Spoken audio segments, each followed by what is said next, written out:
yang dimana klausa terikat ini tidak bisa berdiri sendiri, jadi harus bergabung dengan klausa tunggal. Nah, yang di sini contohnya ketika kami bermain. Ketika kami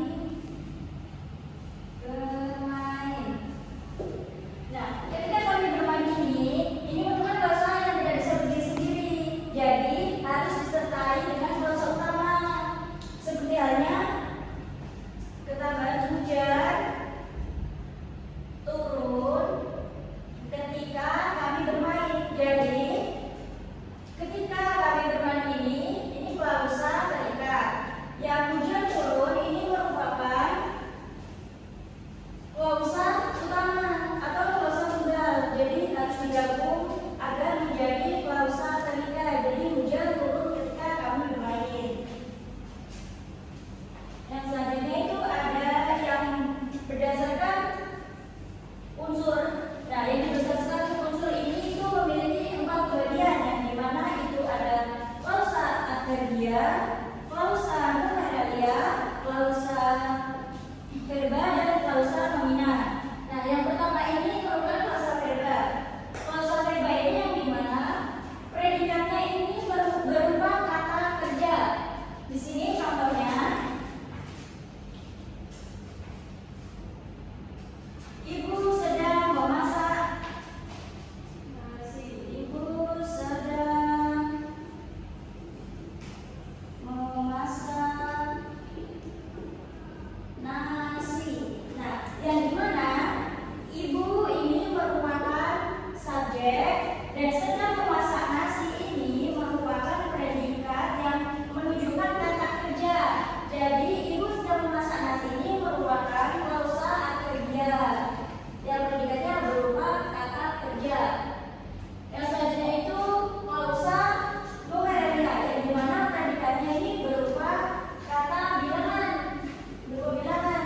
Nah, di situ contohnya peserta yang hadir 2 orang.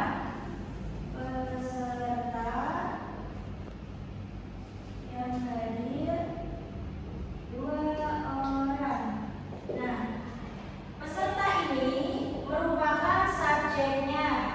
Nah, yang hadir 2 orang ini merupakan predikatnya berupa bilangan. Jadi kan 2 orang. Peserta yang hadir 2 orang. Jadi ini yang dinamakan klausa numeralia, yang menyebutkan predikatnya itu bilangan.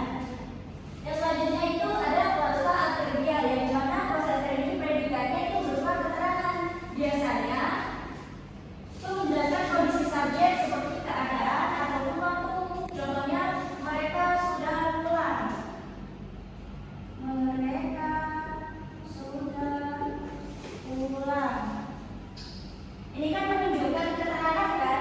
Katanya mereka sudah pulang. Jadi kan menunjukkan dia sudah pulang. Ini yang dinamakan klausa adverbial. Yang terakhir itu klausa nomina, yang dimana klausa nomina ini merupakan kata benda atau kata sifat. Nah, contohnya ini ayahnya seorang guru. Ayahnya seorang guru. Nah, ini merupakan contoh dari klausa nomina. Nah, baik, dari sini apakah ada yang ingin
Ibu sudah melihat di sini udah lumayan sih dari kalian, udah bagus.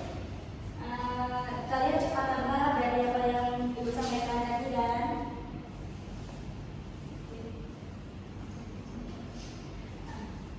Dan di sini Ibu akan menyimpulkan materi yang Ibu sampaikan tadi ya, yang dimana kausal ini kan merupakan satuan gramatikal yang terdiri dari subjek dan predikat. Nah, jenis-jenisnya ini ada yang berdasar tertentu, itu ada dua, yang bebas sama terikat. Kalau yang bebas itu kan bisa berdiri sendiri, kalau terikat dia tidak bisa berdiri sendiri, jadi harus bergabung dengan klausa tunggal. Kalau yang jenisnya berdasarkan predikatnya itu ada empat, ada klausa adverbia, klausa numeralia, klausa adverbia, dan klausa nomina. Nah, kalau adverbia ini kan dia predikatnya kata kerja, kalau numeralia dia predikatnya kata bilangan. Nah, kalau adverbia ini kata keterangan, sedangkan kalau nomina ini berupa frase apa namanya, kata benda atau kata sifat.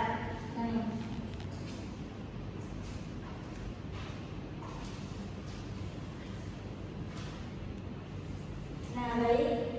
Ini materi hari ini ya. Besok kita akan melakukan pembelajaran